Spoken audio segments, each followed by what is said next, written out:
രാത്രി ഹോസ്പിറ്റലിൽ നിന്ന് ഹർഷത്തിൽ പതിവിലും കുറച്ച് ലേറ്റ് ആയിരുന്നു. ഡോർ തുറന്നിറങ്ങിയ ഹർഷന്റെ മുഖത്ത് ആചാര്യയിലെ പ്രകാശങ്ങളെക്കാൾ പ്രസന്നമായിരുന്നു. കയ്യിലുണ്ടായിരുന്ന സെറ്റ് കോട്ടുമല്ലാതെ മറുകൈയിലെ ഒരു ബ്രൗൺ കവർ കൂടി ഉണ്ടായിരുന്നു. അകത്തേക്ക് കയറുന്ന സമയം അവനത് പുറകിൽ ഒളിപ്പിച്ചു വെച്ചു. അതിനോടൊപ്പം തന്നെ താളിയിരിക്കുന്നവരിലേക്ക് ഒരു നോട്ടം കൊടുക്കാനും മറന്നില്ല. അവളും വീടുകൾ കൊണ്ട് മൈത്രി അവിടേക്ക് തേടിയെങ്കിൽ അവളൊഴികെ എല്ലാവരും അവിടെ ഉണ്ട്. ചേച്ചി മുറിയിലായിട്ടാ.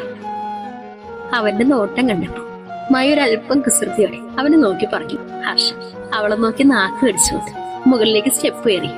മുറിയിലേക്ക് കയറും മുന്നേ ഹർഷ ആദ്യം അവന്റെ തലയാകത്തേക്ക് നീട്ടിയത് ബെഡിൽ. ഓഫീസിലെ കുറച്ച് ഫയലുകൾ മുന്നിൽ നിരത്തി വെച്ച് ബെഡിൽ പുറംതിരിഞ്ഞിരിക്കുകയാണ് മൈത്രി. ഇടയ്ക്ക് എന്തൊക്കെയോ പിറുപിറുക്കുന്നുണ്ട്. ഒപ്പം കയ്യിലിരിക്കുന്ന പേന വെച്ച് തലയിൽ കുത്തുന്നുണ്ട്. ആള് തിരക്കിട്ട ജോലിയിൽ മുഴുകിയിരിക്കുകയാണെന്ന് അവന് മനസ്സിലായി. അവൻ ശബ്ദം ഉണ്ടാക്കാതെ അകത്തേക്ക് കയറി അവളെ തന്നെ നോക്കിക്കൊണ്ട് റൂമിന്റെ ഡോർ അടച്ച് ലോക്ക് ചെയ്തു. കയ്യിലുണ്ടായിരുന്ന കവറ് പല്ലുകൾക്കിടയിൽ കടിച്ചു പിടിച്ചുകൊണ്ട് പിന്നെ നിന്നുകൊണ്ട് തന്നെ മൈത്രിയുടെ കണ്ണുകൾ മൂടി. മൈത്രിയുടെ വിരലിൽ നിന്നും പേന തെന്നി മാറി. അവള് തന്റെ കണ്ണിലിരിക്കുന്ന കൈകളിൽ പിടിച്ചു. സമർത്ഥ്. പരിചിതമായ കരങ്ങളിലെ ചൂടില് മന്ദഹസ്തിയുണ്ട് അവൾ വിളിച്ചു. ഹർഷ പിടിപിടാ തന്നെ ബെഡിലേക്ക് കയറി അവളുടെ പിന്നിലിരുന്നു. എപ്പോഴാ വന്നേ? ഞാൻ സൗണ്ട് ഒന്നും കേട്ടില്ലല്ലോ. മൈത്രി അവന്റെ നെഞ്ചിലേക്ക് ചാരിയിരുന്നു. അതിനും വേണ്ടി ബിസിയായിരുന്നല്ലോ എന്റെ മയിൽപ്പീരി. ചെവിയോരം നാണ്ടുകിടക്കുന്ന മുടിച്ചുരുളി അവൻ ഊതി. ഓഫീസിലേക്ക് ഒരുപാട് വർക്ക് പെൻഡിങ് കിടപ്പുണ്ട് സമർത്ഥ. ഈ വീക്കിനുള്ളിൽ അതൊക്കെ കംപ്ലീറ്റ് ചെയ്യണം. അതാ അവള് പറഞ്ഞു. ഓഹോ. ഹർഷ അവളുടെ കഴുത്തിൽ മുഖം പൂട്ടി. അതുപോലെ എന്തിനാ എന്റെ കണ്ണു മറച്ചു പിടിച്ചേ? മൈത്രി ചോദിച്ചു. Shall I give you a surprise? Harsha അവളുടെ കഴുത്തിൽ നുകർന്നു. സർപ്രൈസോ? എന്ത് സർപ്രൈസ്? എവിടെ? മൈത്രി കുറുക്കിക്കൊണ്ട് ആകാംക്ഷയോടെ ചോദിച്ചു. അതൊക്കെ തരാം. അതിനെ ഇങ്ങോട്ട് തിരിഞ്ഞിരിക്കും. പക്ഷെ കണ്ണു തുറക്കരുത്. ഞാൻ പറഞ്ഞതിന് ശേഷം മാത്രമേ തുറക്കാവൂ. ഓക്കെ. മൈത്രി കണ്ണുകൾ അടച്ചുകൊണ്ട് തിരിഞ്ഞിരുന്നു. ഇനി ഞാൻ 2 കൈ നീട്ടിപ്പിടിക്കും, ഹർഷ പറഞ്ഞു. മൈത്രി അവളുടെ 2 കൈ മുന്നിലേക്ക് നീട്ടി. ഹർഷ ആ ബ്രൗൺ കവർ അവളുടെ കയ്യിലേക്ക് വെച്ചു കൊടുത്തു. ഇനി കണ്ണു തുറന്നു, ഹർഷ പറഞ്ഞു. മൈത്രി വേഗം കണ്ണു തുറന്ന് കയ്യിലേക്ക് നോക്കി. എന്താ ഇത്? തുറന്നു നോക്ക്. മൈത്രി ആ കവർ പൊട്ടിച്ച് അകത്ത് 4ആയി മടക്കി വെച്ച പേപ്പർ എടുത്ത് തുറന്നു നോക്കി. അതിലാദ്യം കണ്ണിലുടക്കിയത് ബോൾഡ് ലെറ്റേഴ്സിൽ എഴുതിയ പേരിലേക്കായിരുന്നു. Sudarshana Mitra dance academy. സമർത്ഥ്. അവൾ അതിൽ നിന്ന് കണ്ണെടുക്കാതെ തന്നെ അവന് വിളിച്ചു. അവളിൽ സന്തോഷം ഉണ്ടായിരുന്നു, സങ്കടം ഉണ്ടായിരുന്നു, ആഹ്ലാദം ഉണ്ടായിരുന്നു. ഹർഷ അവളെ പുഞ്ചിരിയോടെ നോക്കി. സമർത്ഥ്, ഇത് സത്യമാണോ? അവളുടെ തൊണ്ടയിടൽ സംശയമുണ്ടോ? മൈത്രി ഹർഷവല്ലഭനെ. ഹർഷ അവളുടെ കവളി മൃദുവായി തലോടിയും. മൈത്രി മിന്നല് വേഗത്തിൽ അവനെ കെട്ടിപ്പൊടുന്നു. ഹർഷ അവളെ ചുറ്റിപ്പിടിച്ചുകൊണ്ട് അവളുടെ സ്നേഹലാളനങ്ങൾ ഏറ്റുവാങ്ങി. Thank you so much Samarth. Thanks a lot. Maitri അവന്റെ 2 കവളുകളിലും നിർത്താതെ ചുംബിച്ചുകൊണ്ടിരുന്നു. ഹർഷന്റെ പതിഞ്ഞ ചിരി അവളുടെ കാതുകളിൽ അലതള്ളി. മൈത്രി അവന്റെ കഴുത്തിൽ കയച്ചിട്ട് അവന്റെ മടിയിലായിരുന്നു. ഇഷ്ടമായ സർപ്രൈസ്? എന്റെ മനസ്സ് നിറഞ്ഞു. മൈത്രി കണ്ണു തുറച്ചു. കുട്ടികൾ ഉണ്ടാവില്ലെന്ന് പറഞ്ഞതിന്റെ ഡിപ്രഷനില്ലേ ഇത്രയും ചിലം കഴിച്ചത്? ഇനി അത് വീണ്ടും കാലിലണിയാൻ തയ്യാറായിരിക്കും. ഞാൻ കഴിഞ്ഞ ദിവസങ്ങളിലെ നല്ലൊരു ഇൻസ്റ്റിറ്റ്യൂഷൻ തേടി നടക്കുകയായിരുന്നു. അപ്പോഴാ എന്റെ ഒരു ഫ്രണ്ട് സുദർശന മൃതയെപ്പറ്റി പറഞ്ഞത്. ഫേമസ് ഇൻസ്റ്റിറ്റ്യൂഷനിൽ ഒന്നായത്. എന്റെ ത്രേക്ക് ബെസ്റ്റ് ആയിട്ടുള്ളത് ഞാൻ ചൂസ് ചെയ്തു.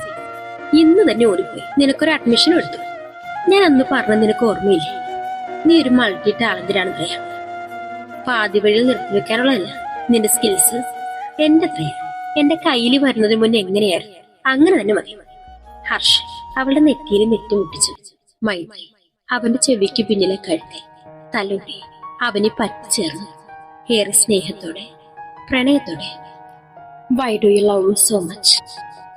Because you are my happiness. Harsha അവളുടെ ചുണ്ടിലും മോച്ചു. I love you. I love you so much Samarth. അവളും തിരികെ അവനെ ചുംബിച്ചു. I love you so much too. ഞാൻ ഇതുപോലെ എല്ലാരെയും കാണിക്കട്ടെ?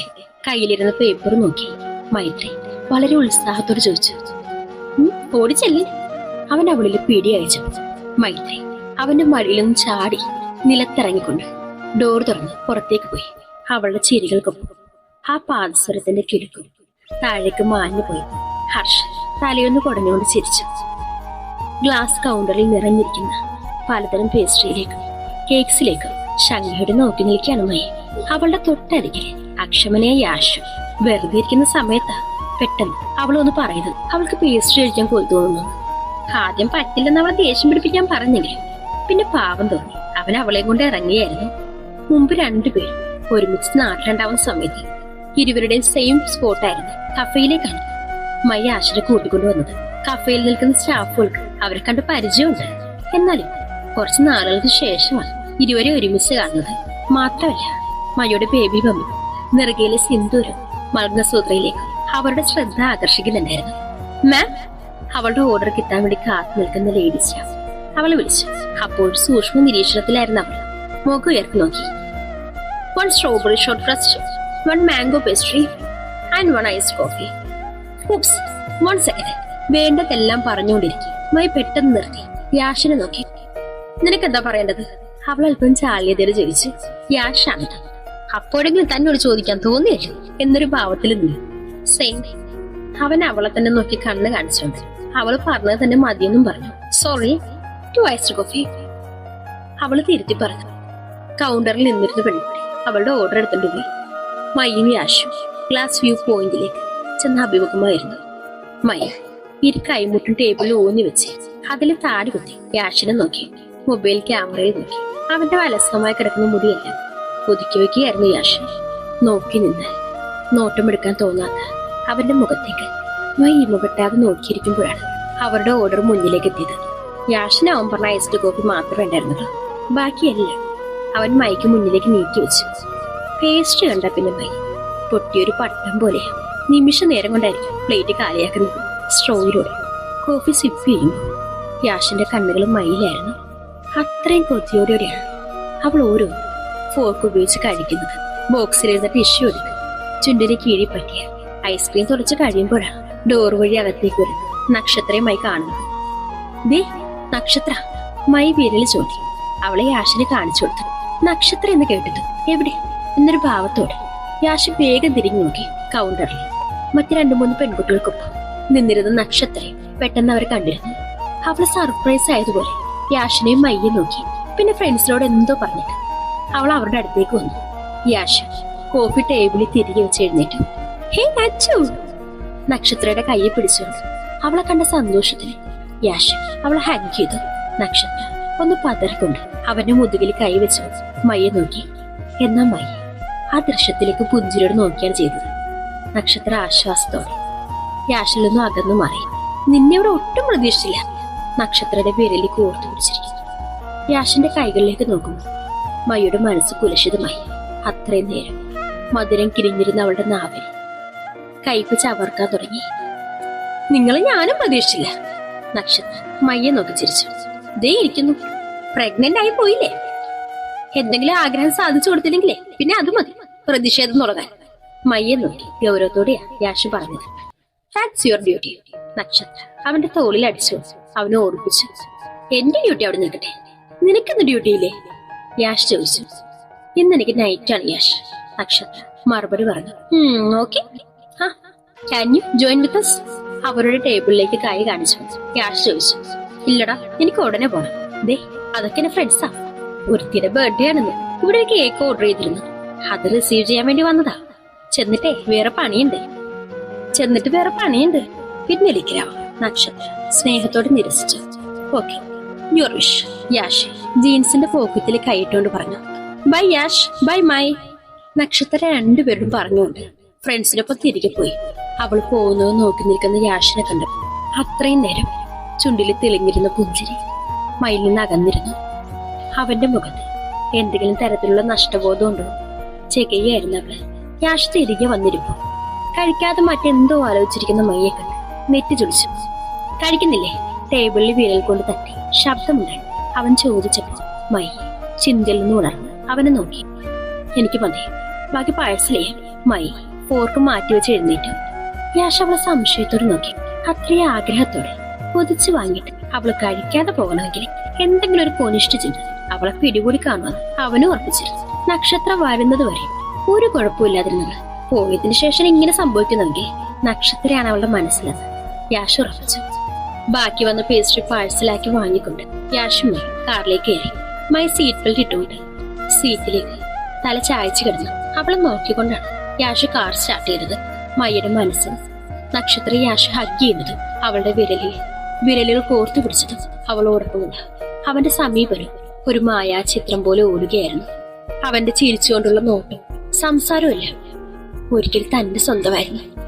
പക്ഷെ ഒരു നക്ഷത്രോട് മാത്രം ഒരുപക്ഷെ യാഷ് തന്നെക്കാൾ കൂടുതൽ അവളെ.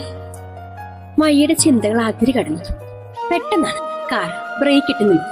കാർ പകൽ റോഡ് സൈഡിലേക്ക് പാർക്ക് ചെയ്തിരുന്നു. മൈ തലചരിച്ച് നോക്കുന്നു. യാഷ് സീറ്റ് ബെൽറ്റ് അഴിക്കുകയായിരുന്നു. ഞാനിപ്പോ വരാം, എന്റെ ലാപ്പ് ഒന്ന് സർവീസ് ചെയ്യണം, ഒരു 5 മിനിറ്റ്. ഞാനും വരാം. മയ്യൻ സീറ്റ് ബെൽറ്റ് അഴിക്കാൻ തുടങ്ങി. ബുദ്ധിമുട്ടണമെന്നില്ല, യാഷ് അവളെ നോക്കാതെ പറഞ്ഞു. ലാപ്പുമായി പുറത്തേക്ക് ഇറങ്ങി. മയ്യയുടെ കണ്ണ് നോക്കി.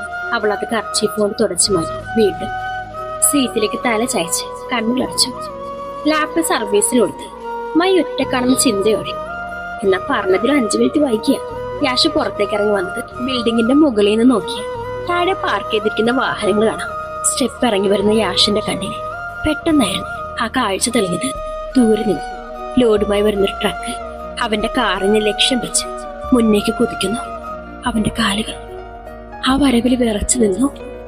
എന്നാൽ അതിനേക്കാൾ ഉപരി കാറിലിരിക്കുന്ന മൈ ഹിമ അവരുടെ കാറിനടുത്തേക്ക് ആ ട്രക്ക് എത്ത് നിമിഷങ്ങൾ ബാക്കി നിൽക്കെ യാഷ് സ്ഥലകാല ബോധം വീണ്ടെടുത്ത് എങ്ങനെയൊക്കെ സ്റ്റെപ്പുകൾ ഇറങ്ങി താഴേക്ക് എത്തുമ്പോഴേക്കും നിയന്ത്രണം തെറ്റി വന്ന ആ ട്രക്ക് മൈ ഇരിക്കുന്ന കാറിനടിച്ച് മുന്നിലേക്ക് തീർപ്പിച്ചിരുന്നു.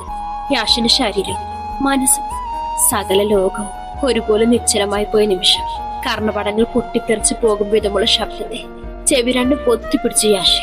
ക്ഷണനേരം കൊണ്ട് അവിടേക്ക് ആളുകൾ ഓടിക്കൂടിയിട്ടും മരിച്ചതുപോലെ നിൽക്കുകയായിരുന്നു യാഷ്. ആ കാർ, അതിലുണ്ടായിരുന്ന 2 ജീവൻ, അവന്റെ പ്രാണൻ. അവന്റെ ചുവന്ന് കലങ്ങിയ കണ്ണുകളിൽ നിന്നും ചോര പൊടിഞ്ഞു. അവന്റെ ചുണ്ടുകൾ ഒരു ഭ്രാന്തനെ പോലെ അവളുടെ പേര് ഉരുവിട്ട് അടച്ചിരുന്ന കണ്ണുകൾ തുറന്നു. അവൻ മുന്നോട്ട് നോക്കുമ്പോൾ അല്പം ദൂരം ഒരു ഭാഗം പൂർണ്ണമായും തകർന്നു. അവന്റെ കാർ കിടക്കുന്നത് കണ്ടത് നിയന്ത്രണം തെറ്റിയതുപോലെ കുഴഞ്ഞ കാലുകൾ വലിച്ചു വെച്ചുകൊണ്ട് അവൻ മുന്നിലേക്ക് പാഞ്ഞിരുന്നു. തുടരും.